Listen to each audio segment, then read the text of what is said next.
My husband Larry will inherit the house, the $5 million, and the director position. When Julie heard a lawyer was there for Kyle's inheritance proceedings, she couldn't hide her joy. She walked into the living room like she owned the place. Julie, who always asked about the inheritance, and if it was done yet, must have been eagerly waiting for this day. Ignoring me, she went straight to the lawyer. The old me would have told her off, but as Julie turned her back to me, I couldn't wait to hear what she'd say next. Her greedy comments were even worse than I expected, and I laughed out loud, holding my stomach. The lawyer looked stunned, and I kept laughing at Julie's boldness. Julie didn't think it was funny and gave me a cold look. Do you really think you'll get your father-in-law's inheritance? I laughed at her obsession with money and her dramatic attitude. Pointing to the late-arriving Larry, she raised her voice. The right to inherit belongs to my husband Larry. I took a deep breath, ready to tell her the truth. My name is Lauren, and I am 62 years old. I have been a full-time housewife, supporting my doctor husband Kyle for a long time. Even after becoming a director, he always kept working, never tired. Larry grew up watching his father and decided to follow the same path. I believe my husband had a happy and fulfilling life. However, my husband passed away at the age of 65. He was passionate about his work and believed being a doctor was his calling. Maybe his sudden death was due to overworking, but at his funeral, I felt he had no regrets. Not just his superiors and colleagues, but also subordinates and others, came to the funeral. The venue was packed with people mourning him. It wasn't just medical professionals who attended.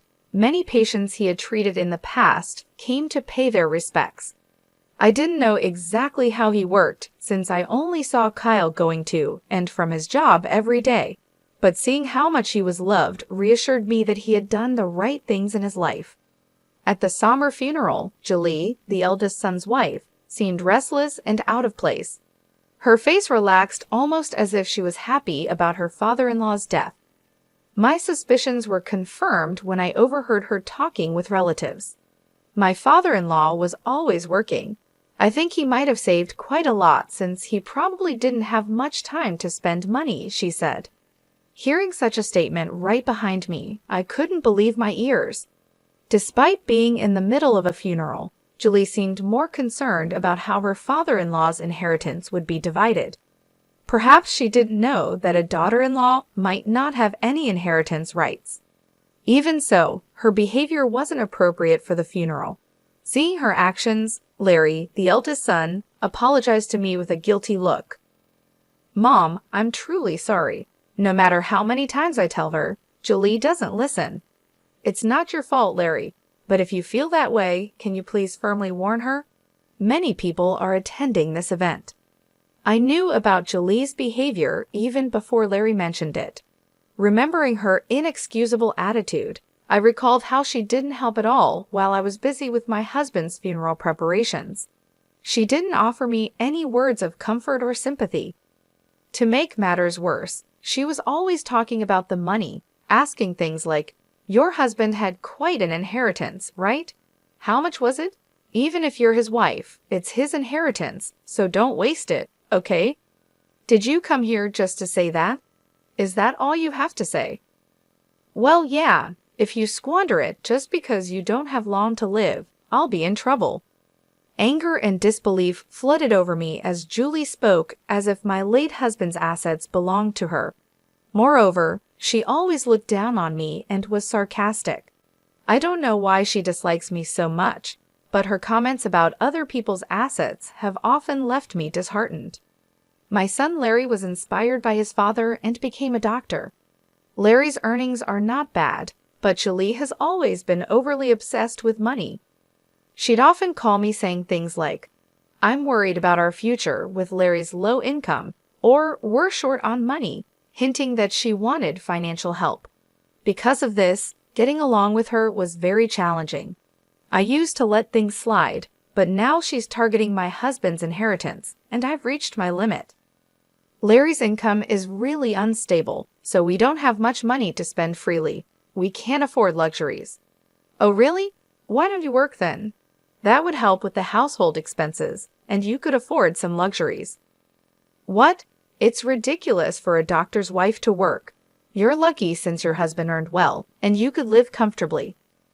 No matter how many times I tried to advise her, her attitude only worsened, and our arguments became more heated. She wouldn't even hesitate to belittle her own husband, Larry, just to look down on me. From her perspective, I'm her mother-in-law, but once married, we're family. I couldn't stand the way she treated family members with such disrespect. Thanks to my husband, I've been able to live comfortably. If she wanted the same, maybe she should respect and support her husband a bit more. If there was something about Larry to respect, then maybe. Anyway, I'm off to get my nails done and have a spa day. Don't forget about the inheritance, okay? Bye now. She just blurted out whatever she wanted and promptly left the house. Given her stormy behavior, I began to wonder how Larry was treated at home. But her self-centered actions didn't end there. During the inheritance proceedings, she continued her bad behavior, which became increasingly intolerable. Even after the funeral was over, every time she visited, she'd greet me with, "How's the inheritance coming along?" It felt like a standard greeting. Despite explaining several times that the process takes time, she either forgets or doesn't understand and constantly pressures me whenever she sees me. I've told her multiple times that she has no rights to the inheritance, but she just doesn't seem to get it. Whether she believes Larry's money is hers or has some other scheme in mind, she seems convinced she'll inherit a fortune.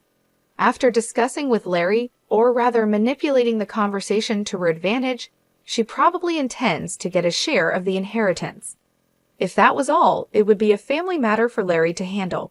But her actions affect everyone involved, making the situation much more complicated and stressful. I shouldn't interfere, but Julie tried to steal valuable things from our house. Julie, what are you doing? That's my necklace. Oh, come on, don't be so stingy. We're family, so it's okay, right? I can't be friends with someone who would steal from me. Fine then, I'll take it as an advance on the inheritance. That's okay, right? I am being patient here. No matter how many times I told her not to act like that, she wouldn't listen to me. From the moment she took my cherished necklace, a gift from my husband, I couldn't stand it. After that, I never opened the door for her again. Even though Larry frequently messaged saying, "Mom, I'm truly sorry for Julie," he couldn't stop her. I gave up expecting anything from Larry or Julie. I didn't even have time to grieve the loss of the necklace as her harassment continued. She badmouthed me to her friends and others, calling me the worst mother-in-law who won't even let her in the house. The neighbors would say, "It looks tough," with a smile, but they showed concern. I don't understand why she hates me so much. It gives me a headache. What hurt the most was a letter I found in our mailbox. I felt disgusted just by seeing the already opened envelope. When I checked its contents, it was addressed to Larry and his wife. Whether it's Julie's idea of harassment because I won't let her in, her credit card bill was in our mailbox. Seeing the statement filled with extravagant expenses from luxury restaurants and online shopping made my blood run cold. "Larry, there's a credit card bill for Julie in our mailbox. It was already opened and checked. What's the meaning of this?" "Huh? I have no idea. It seems like she has spent a lot. She always talks about her income to me. Is everything okay?" "Well, it's actually tough. Mom, I'm sorry to ask, but could you pay it for us?" Wanting to complain, I contacted Larry. However, whether under Julie's influence or due to the power dynamics in his household, he said something unbelievable, leaving me speechless. I wondered why I needed to help them. Why would he even think I'd assist them? He can't even retrieve the cherished necklace from his wife. What is he even saying? I also harshly criticized his behavior, which seemed to only remember things convenient for him. I've already done my part in supporting you as a parent. Why would an adult like you burden their parent and ask for help? Well, we have Dad's inheritance, right? You won't be able to use it all by yourself. Please, I thought you'd help. There's a saying about a thief acting brazenly after committing theft, and now I get it. Larry, you and Julie are really a match made in heaven. I'm cutting ties. Stay away from me. I could tell from the other end of the phone that he wasn't taking what I was saying seriously. I was so furious with his attitude. After hanging up, I immediately threw the bill into the trash. The idea that Julie might have deliberately put it in our mailbox, assuming I'd pay, was unbelievable. Most of all, it was an inconceivable act and made me question her as a person. Do you think I haven't thought about it? Is there really a way to get the inheritance? Kyle, what should I do? I asked my husband's photo, picking it up unconsciously. From my anger and disappointment towards Larry and Julie, I've lost understanding of how to handle my emotions. Is it really okay to proceed with the inheritance as it is? Amidst my insecurities, I somehow gathered courage. I hope someday they get what they deserve. Frustrated by their appalling behavior, I dealt with the inheritance proceedings alone.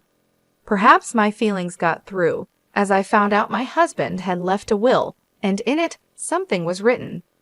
After reading the will my husband left behind, I resolved to protect myself and get back at them. Phew, I'm glad it seems Kyle was on my side after all. Thank you, I whispered, holding back tears and pressing the will to my chest. I regained my composure. I clenched my fist, deciding I wouldn't just do nothing and let those two dictate things. I decided to wait for the right moment to make a big move against them. Maybe because I felt relieved at the thought of being able to retaliate for all the suffering, I completely forgot about Julie's bill. I would have thrown it away from the start, not intending to pay, but she must have received a reminder. This time, I received a message from her, even though I had told her the inheritance proceedings were not yet completed. There were false accusations that I wanted to control everything. Her words seemed to attack me. It's because you haven't settled the inheritance yet. I'll wait a little longer, but please do it as soon as possible. Oh, by the way, you saw the bill I left in the mailbox, right? Please make that payment. What are you talking about? Stop joking. Why do you think you're entitled to the inheritance? Oh, come on, Larry is the eldest son, right? It's only natural for him to get an inheritance, isn't it? Do they think I know nothing? Julie scoffed and said with a smirk, Larry has a right to inherit because he's the eldest son. In general, this is not incorrect. Even after Julie said all this, I still haven't told them the important thing. Even if I don't tell them, it's their own problem, and they should naturally know about it. But for them, who only think conveniently, it might be hard to realize. I'm waiting for the perfect moment when they fall apart, watching for the right timing. And finally, that time came. It was when I had explained the situation to the lawyer, and after the proceedings were finished with his cooperation, I finalized the plan. I will contact Larry when the procedure is complete. After discussing with the lawyer, to me it's just a routine communication. But as expected, Julie came to my house with a face filled with joy. I deliberately left the front door unlocked. Without any suspicion, she opened the door and stomped in. Seeing her, I could hardly hold back my laughter. I've been waiting for so long. Isn't it terrible? You've been reluctant to complete the procedure and won't give up the inheritance. Oh, Julie, what brings you here? Is this gentleman the lawyer? I am July, Larry's wife. Ignoring me completely, she headed straight to the lawyer sitting in front of me. Normally, I would reprimand her for such rude behavior, but this time I held back and waited. She turned her back on me, ignoring me, and approached the lawyer. I was excited to hear what she would say next. Finally, we will inherit this house, $5 million, and the director's position because Larry is the eldest son, she said. Her greedy remark was more than I expected, and I laughed out loud, holding my stomach. The audacity of her and the lawyer's stunned face made it even funnier, and I kept laughing. Of course, Julie didn't find the situation amusing and glared at me coldly. Hey, what's so funny? Are you upset that we are taking the inheritance? No, why? $5 million? How did you come up with that amount? Come on, your husband worked as a doctor for a long time, right? He probably didn't have time to spend money. It's obvious that there's that much money. Unless, have you already used it? I genuinely laughed at her obsession with money. Whatever I choose to do with my inheritance is my business, and you have no right to complain. However, it seems she doesn't like the idea of me inheriting. How many times have I told you, since you don't have much longer to live, don't do anything reckless? Even if you're related by marriage, it's quite something to say that to me, your elder. Didn't I tell you that you have no right to inherit? Julie, wearing the necklace she stole from me, glared at me sharply. I have no intention of letting her take anything more precious from me. I made up my mind not to lose to her, who is self-centered, greedy, and obsessed with money. I clenched my fist. Pointing to the late-arriving Larry, Julie exclaimed loudly, "The right to inherit belongs to my husband, Larry." Taking a deep breath, I decided to tell them the truth. You see, there shouldn't be any inheritance for you two to claim. Larry, isn't that right? Huh? Why, Mom? What do you mean? Oh, don't you have any idea? Aren't you forgetting something? Wait, are you talking about that issue? It was resolved a long time ago, wasn't it? Duh, what are you even talking about? Truly disappointing. What have you made amends for? What's resolved? Don't talk nonsense. Wait a minute, what are you talking about? I was taken aback by her demeanor, as if she had completely forgotten or knew nothing about the issue, even though it was a situation she caused. It seemed she couldn't remember it. I decided to explain the situation in detail for them to understand.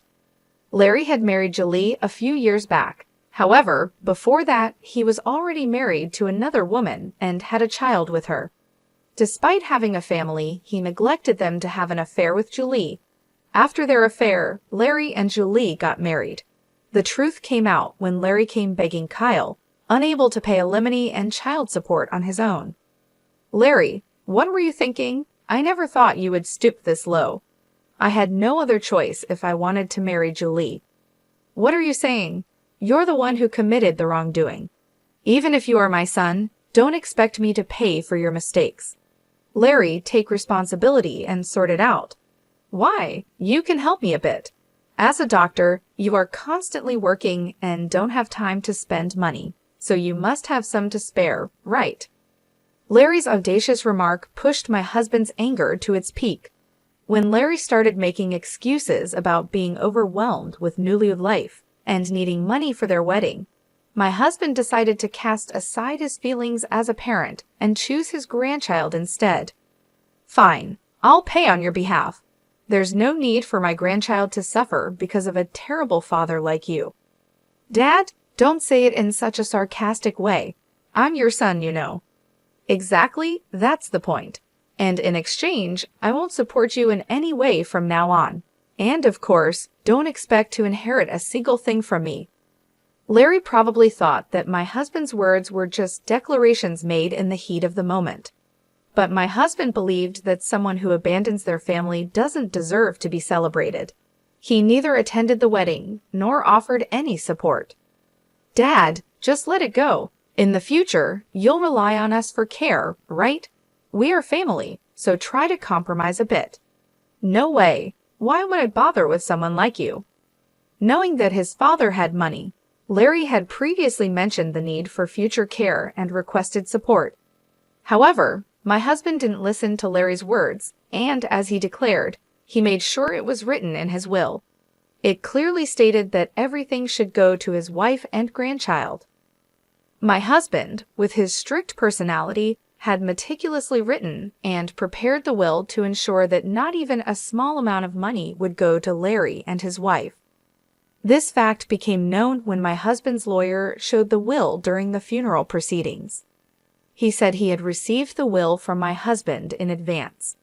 Remembering the anger at that time brings up emotions, but I deeply thanked my husband for his foresight and protection. My husband left a will stating that even though Larry is his son, he does not have the right to inherit his father's estate. When the lawyer read the contents of the will, Larry and Julie were shocked. I decided to add insult to injury. Oh, by the way, Julie, you took things from our house, right? You said it was like an advance on the inheritance. But you heard the will the lawyer read, right? You have no rights, so give it back. It was a gift from my husband to me. I pointed to the necklace she was wearing. She threw the necklace at me with a visibly angry attitude, clicking her tongue and glaring at me. Probably because the lawyer was present, she couldn't say anything reckless. I didn't hear about this. I thought I'd finally get my father-in-law's inheritance. I came all the way here today. What's going on? Really?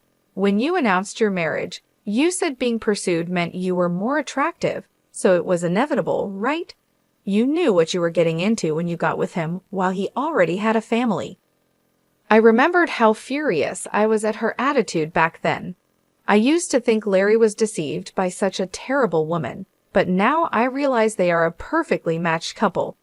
I will definitely inherit. Oh, there is the hospital. It would be troublesome if the director was absent, right? This kind of succession is usually done by the son. Too bad, it's already been handed over to a competent subordinate. Huh? Why? Isn't it normal for the son to take over? Ha ha! To begin with, you're doing something that's not normal, right? It's your own doing. Realize that you're not the norm. She was desperate for the inheritance, whether it be the hospital or the house. In the end, she clung to the lawyer, asking, "Then what can I get?" But the lawyer my husband had contracted wouldn't easily tell her. He repeatedly explained the contents of the will, stating, "The two of you have no inheritance rights," and responded calmly, "This is unbelievable. I don't believe it. It must be a mistake." Really, no matter how much you fuss, nothing will change. Even if you sue, you'll just end up embarrassed. If you're okay with that, feel free to do so. Perhaps finding my cold treatment unbearable, she stormed out of the house with a face as red as a boiled octopus. I watched her leave with Larry. I held the necklace and quietly pumped my fist in triumph. After that, she never contacted me or visited the house again, and the inheritance procedures were completed smoothly. I was worried they would confront Larry's ex-wife, who has a grandchild, but Larry, who doesn't even pay child support, wouldn't know her contact details, so there were no issues. Larry and Julie, who didn't get any inheritance, seemed to be having a big quarrel. Julie told Larry, "I married you thinking I would get a big inheritance from your father," and they are apparently on the brink of divorce. The saying, "end of money, end of love," fits them perfectly. I only received one contact from Larry, saying, "Give me the money or house you inherited," but I naturally ignored it. I exclaimed, "Don't talk nonsense while you're awake," and hung up the phone. I sighed, wondering where I went wrong raising my son, but there was also good news. A letter arrived from Larry's ex-wife stating that the inheritance procedures were completed. In it, along with an update, there was a photo of my cute grandchild and words of gratitude.